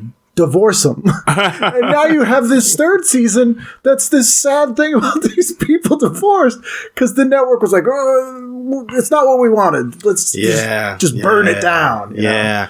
And it's like, when you talk to somebody like Bob Newhart about the direction of the show. And there's this great quote that he had where some executive came to him and said, I forget what the note was, so I'm just going to make up a note. But I think it was, Bob stammers too much and he tells too many personal stories. You think maybe you could change that? And Bob Newhart said, "Yeah, sure. Who you going to get to play Bob?" And he was willing to say, "Look, I have a vision for the show. This is what the character is. Let me do my thing and get out of the way." Of course, Valerie Harper probably didn't have that kind of power to say, I know where the show should go. But particularly when you're in a show's third or fourth season, the people who are playing these characters know them better than anyone. They may know them better than the writers do. And so you can't from the outside come in. And the other thing I noticed about television is that if something's failing, that's really when you're in trouble, because you can't push off the 20 million people who want to come in and try to help you, quote unquote, fix it. And I think in that kind of situation, which, I wouldn't be surprised if the folks at Ellen kind of felt after the coming out episode, it's hard to tell the difference between input from the network that is nonsense and input that might actually be valid. And you don't have any power to fight off the suggestions because everyone can tell it's not working. If you have a show where everything's working, then you can say, "Look, it's working. I'm not going to do that." Or, "It's working. I have a vision. Get off my back." But you can't do that when it's not working. And often a show will drown under the weight of all of those notes from the network, from people trying to fix it. And sometimes the networks have very good ideas. And I've heard stories about networks saving shows, forcing people to do things that they didn't want to do. we'll move on to Thursday in 1 second. Did you ever watch the show The Famous Teddy Z? Do you remember that show? No, that's Cryer? John Cryer, yeah. There's an episode that illustrates that better than anything I've ever seen, where their agents is the plot. Yeah, of I know show. the setup. But I interviewed John a while ago and we talked about it. There's these two documentary filmmakers who make this movie that wins an Oscar, and it's a documentary about the Sandinistas. So for some reason, the network decides they want to develop a TV series with them. And so at the beginning of the episode, it's a documentary TV series about Sandinistas. By the end of the episode, it's literally about a woman in a tube top with a talking porpoise. But every single little incremental step along the way in this show, and obviously it's all executive notes that get it there, makes perfect sense. So you have these two filmmakers, and one guy's like, hey, how about we do, they're like, okay, I guess we could do, and so it's when you look at A to Z, it's crazy, but when you watch it in the show, you can totally understand how those things can happen, because it's so perfectly done. And I wish I could remember. I just heard a story recently about a change that a network forced a show or a star to do. That's like an iconic part of the TV show now, and you're like amazed. You're like, what they made? The star didn't want to do that, or whatever. Something that would blow your mind. I wish I could remember what it was. I'm sure they exist. but I do kind of feel like especially you think back into the day when executives were like people like Sheldon Leonard, and Fred Silverman. I'm sure these guys had their share of crappy decisions, but they were creatives in their own way.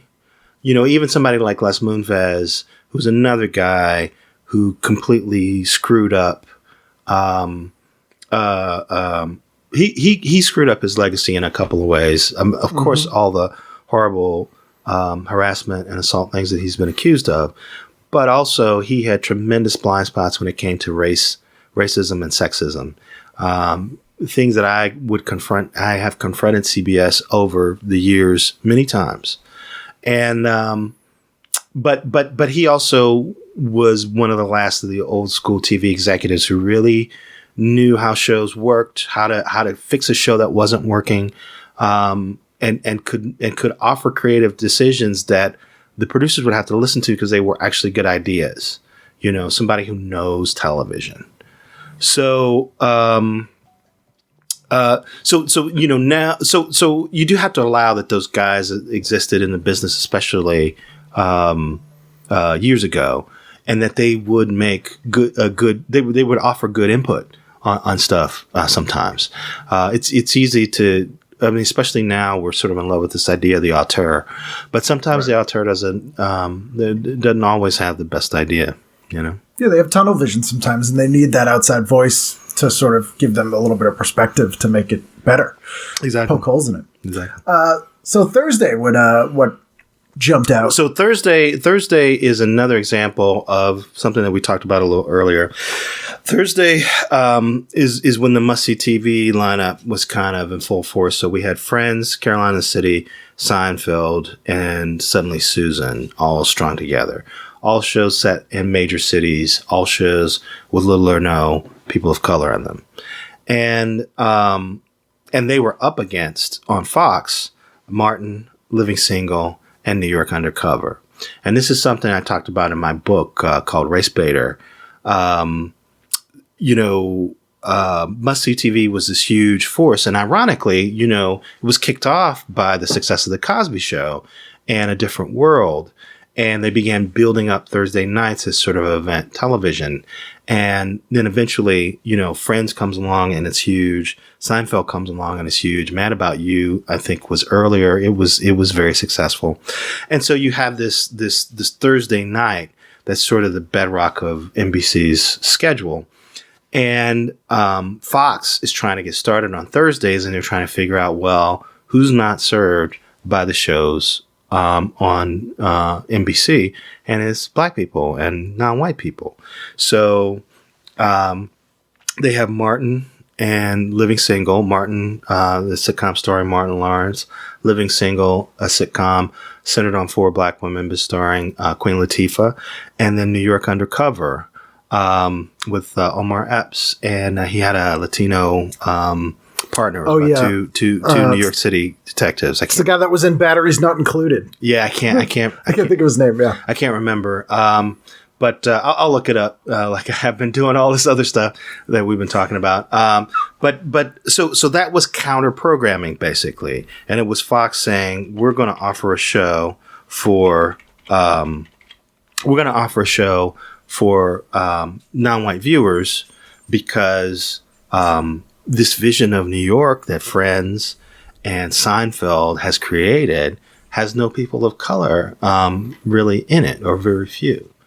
And so this lineup becomes emblematic of network television's problems with race. Not just the fact that you have these hugely successful sitcoms that are centered on the most diverse city in the nation and somehow manage to not have any stars of color in them, but that the TV industry's reaction to that is to sort of create this other lane of shows where all the cast is entirely black. Right. And it's just like, and it seems like a reversal too. Like if you look at even like Night Court was part of that sort of pre-must-see TV lineup. Right. And, Barney Miller alum made that show. Barney Miller was a pretty decent show for representation of color in some degrees. There's some great characters on that. Yeah, Barney Miller was diverse. But even Night Court, you had key members of the cast, at least 2, who were people of color. And it was a diverse mixed cast. And then you go backwards. Well, again, I'm sort of playing armchair psychologist in a way here, but, the 90s and this paranoia about black and brown criminality. And so an idealized New York becomes a New York where you do not have to worry about black and brown criminality. And so what's the easiest way to not have to worry about that? You don't have black and brown people on the show at all. It becomes a New York that's this wonderland of urban life, but it lacks the things about urban life that scare white people. And so, and that was always sort of extremely frustrating as a critic, to have some of the most popular shows on television be devoid of people of color, and to have people try to explain why that was natural, why that made sense. And at some point, you just have to be like, you're insane. Yeah. I don't know what planet you live on. It's New York City. It's not like the show is set in some Midwestern. Well, of course. And the other thing that gets me is, okay, in the case of Friends, you have these people living in apartments they could not possibly afford, right? Nope. So you're willing to bend and suspend the rules of, reality and authenticity to allow these people to live in these magical apartments that they could not afford on the salaries of the jobs that they supposedly have. These people never seem to work, but they live in these amazing apartments in New York City. You're willing to bend and break that rule, but you're not willing to bend and break the rule that maybe they might have black friends as part of their circle or brown friends as part of their circle. I mean, give me a break. One thing I always think of in the 90s, and I don't know what you'll think of this theory, but I noticed a shift towards reflective, especially in sitcoms and comedy shows. I do want to. I went on to Wikipedia and I misspoke about the cast of New York Undercover. It was Malik Yoba, who was the black officer, and Michael DiLorenzo was the Latino officer. And then later on, they had people like Lauren Velez join the cast and Tommy Ford. So apologies to Omar and apologies to Malik. But there's a lot in your head. There's a lot of actors. There's a lot going on. I'm just glad I'm able to sort of hop on Wikipedia and correct myself. I noticed a shift from sort of reflective comedy, like especially the Norman Lear stuff and those sorts of things, where people are struggling. It's a blue-collar show. It's maybe people are in a lower socioeconomic level.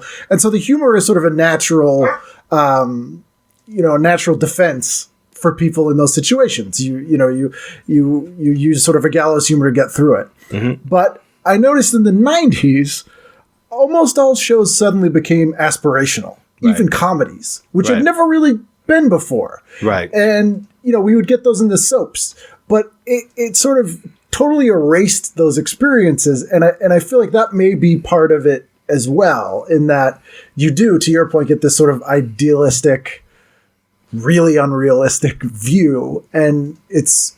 Well, what I would say, though, is you got to understand sort of the larger evolution of content on television.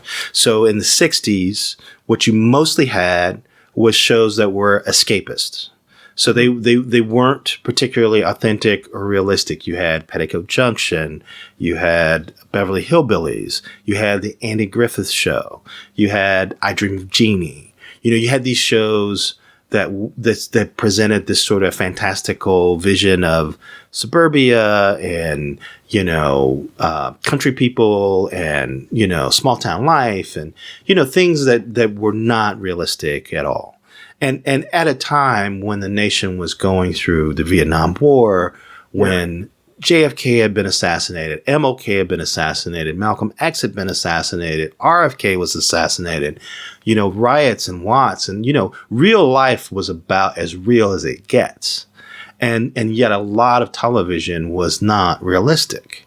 And even when they wanted to add diversity to TV shows, you got something like I Spy, where most of the action took place overseas. And they didn't deal with the realities of how Black people were treated in America. So I think the innovation, you did always, though, have these TV producers who wanted to try and do something real, wanted to try and talk about what was happening. So I Spy was a way to talk about, the issues in allegory. The Twilight Zone was a way to talk about it in allegory. Star Trek was a way to talk about it in allegory. Well, Norman Lear comes along and says, we're going to actually talk about this stuff, right? And so, he creates All in the Family, and it's very authentic. It's set in a home in Queens that a lot of people could recognize. So then because that's successful, then there's an encouragement for the TV industry to create more realistic comedies. So then we get, all of Norman Lear's great stuff, Good Times and Maude. We get Sanford and Son. We get Chico and the Man. We get all of these shows, What's Happening. We get all these shows that are about working class people in different areas, white and Black and Hispanic. And there's a sense, okay, we can make things more authentic. Well, making things more authentic, but Procter & Gamble is trying to sell you consumer products on a comedy about a guy who owns a junkyard. Right. So at some point, the advertisers say, hey, why can't we make comedies that encourage people and that show them a materialistic, successful, middle-class life? It's easy for me to talk about this like it was light switches going on in people's brains, but this is all piecemeal. But right. Still, you get the yuppie-ized dramas and comedies of the 80s, the late 80s and the 90s, and you get the Cosby Show as the sort of the ultimate of that, and then Mad About You and Friends and Frasier and all that stuff. What they all have in common is this sort of middle class aspirational element to it, where everybody somehow lives an upper middle class life, even though Jerry Seinfeld, as sort of a moderately successful comic, should not be living that kind of life, even though the people in Friends who are working, entry-level jobs and like department store corporations and a museum, and, none of them should be able to live in the kind of places that they live, even with roommates. But it's a fantasy, it's an urbanized fantasy about being able to live an upper middle class kind of life. I mean, they did an episode about how the richer Friends wanted to go to concerts and stuff like that, and the poorer Friends were upset because they couldn't afford concert tickets. I mean, I'm sorry, Phoebe's character would be living on the street.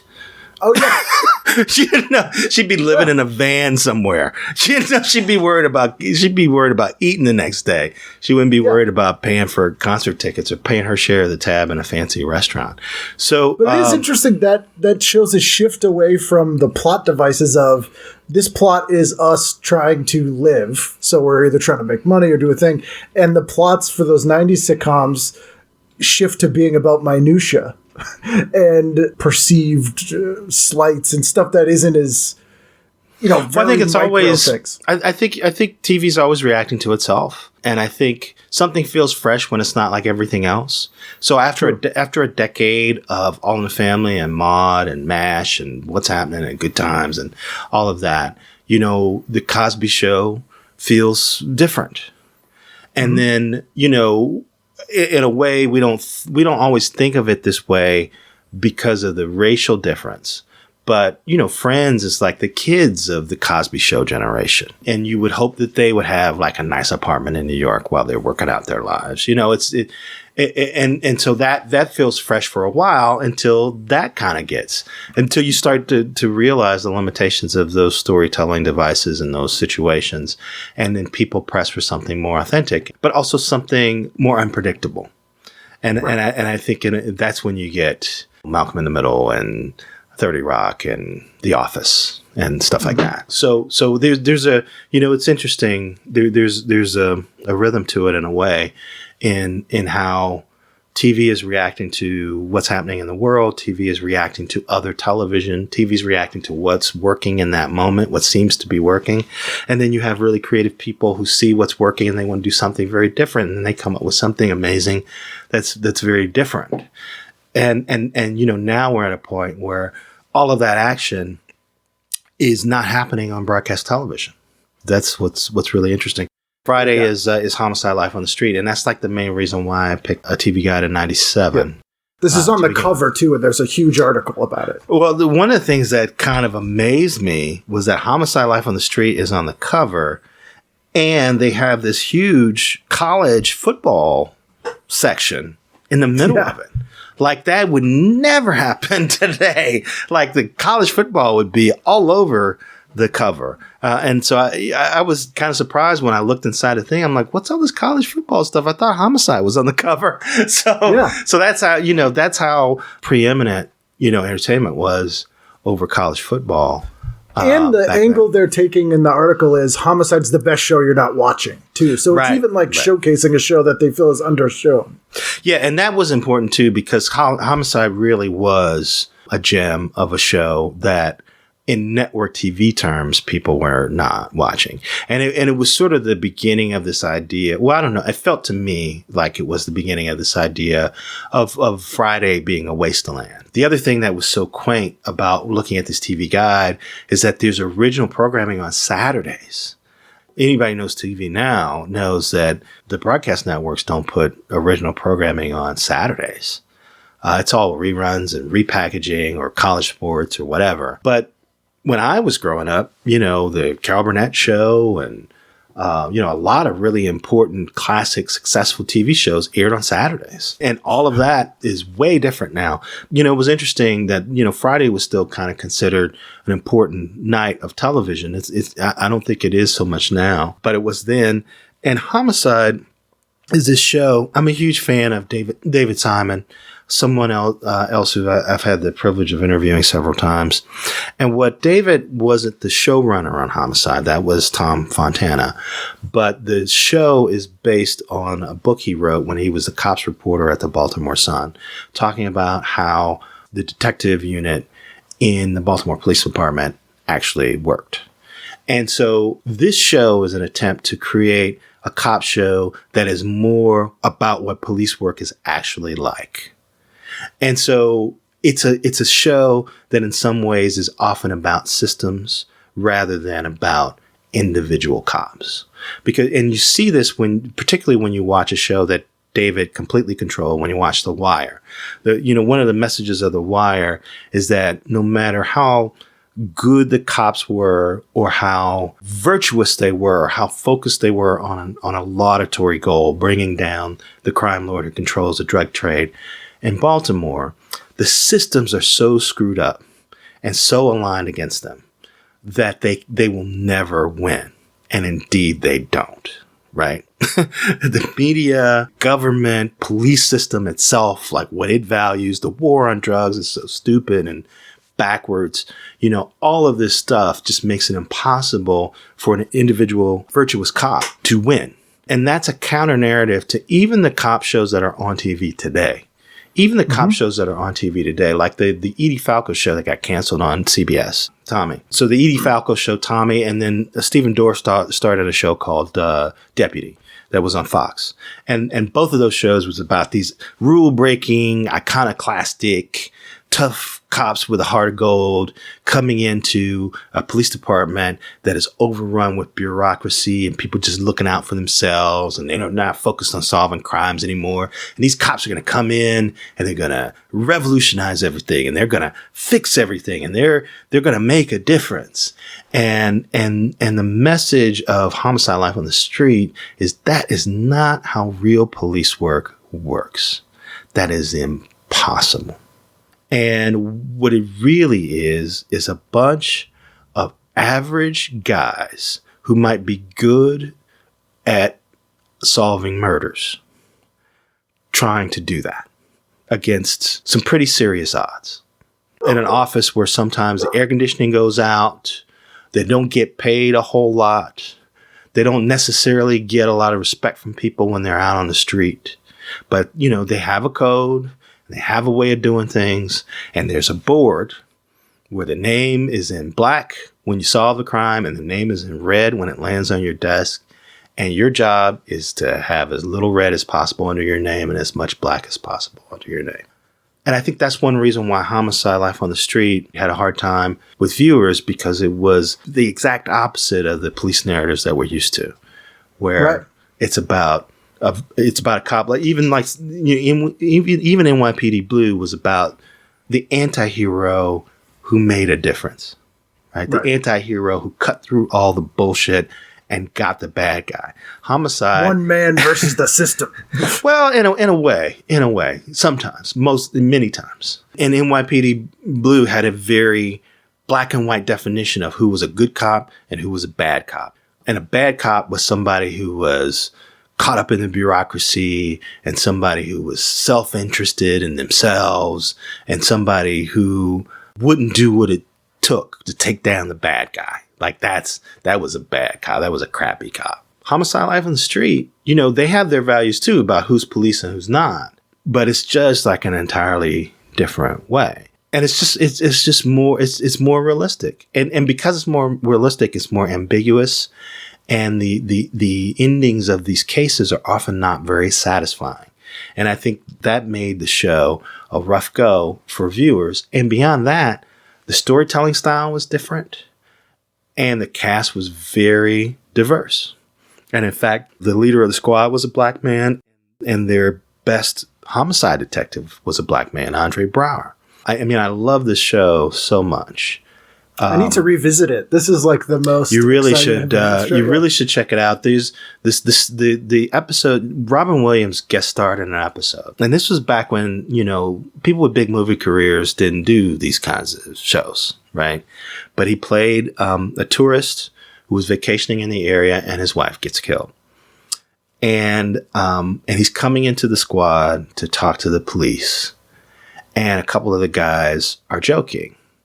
Because to them, it's just another murder. Like you look at that board, you see 30 names, right? So they're doing what they do. They're shucking and jiving and joking. And he comes up to them and he's like, what are you doing? This is the love of my life is dead. What are you doing? And it was just like, that episode, like you could not imagine the cops who were the heroes of NYPD Blue joking about a murder in front of the victim's husband, right? In that way. They would never make that mistake. They would never lose sight of, we got to catch, But, in the real world, all the time. You know what I mean?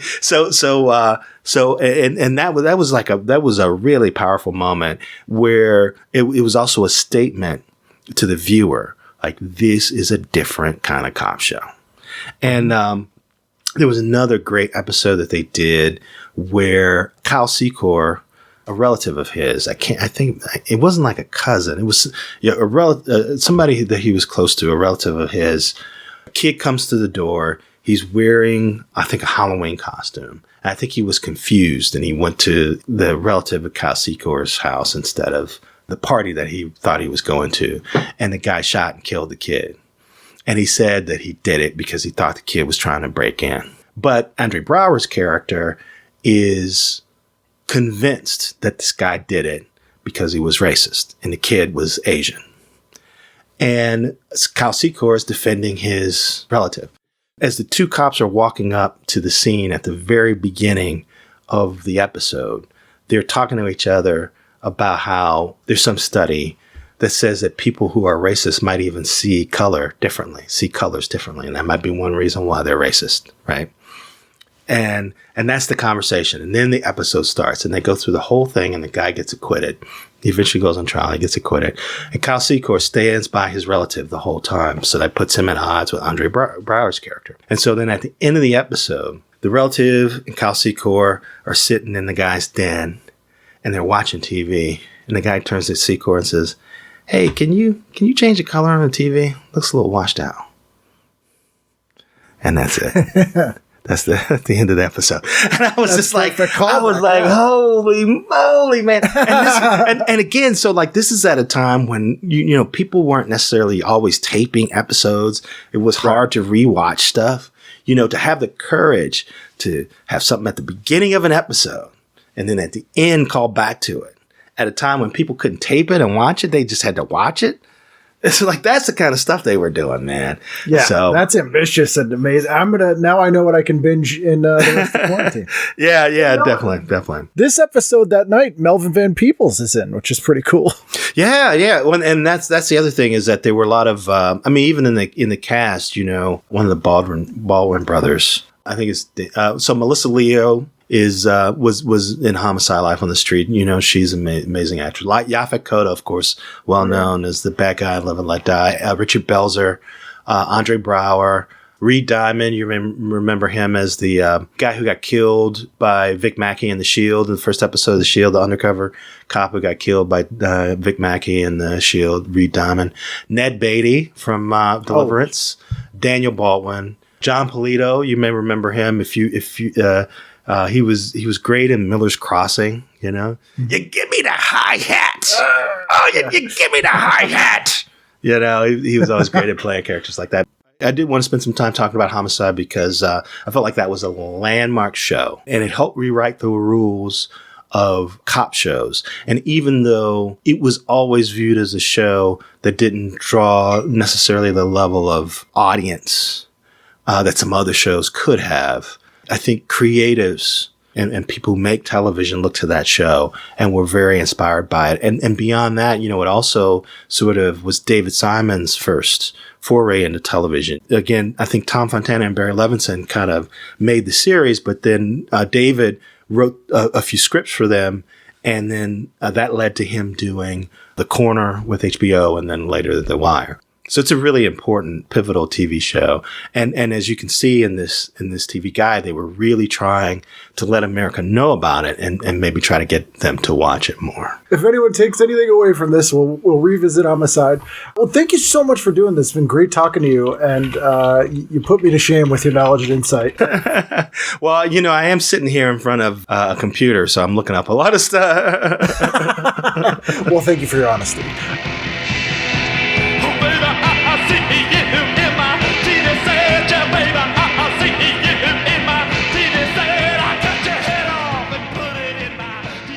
There you go. That's Eric. As I said, a fascinating guy, super smart, very insightful, knows his stuff, and it was an honor to get to talk to him. His voice probably sounds familiar if you're a regular listener of NPR. He is on there often, as he is their TV critic, but he is also a writer and an academic and just awesome dude and a musician. So it's almost not fair how great he is.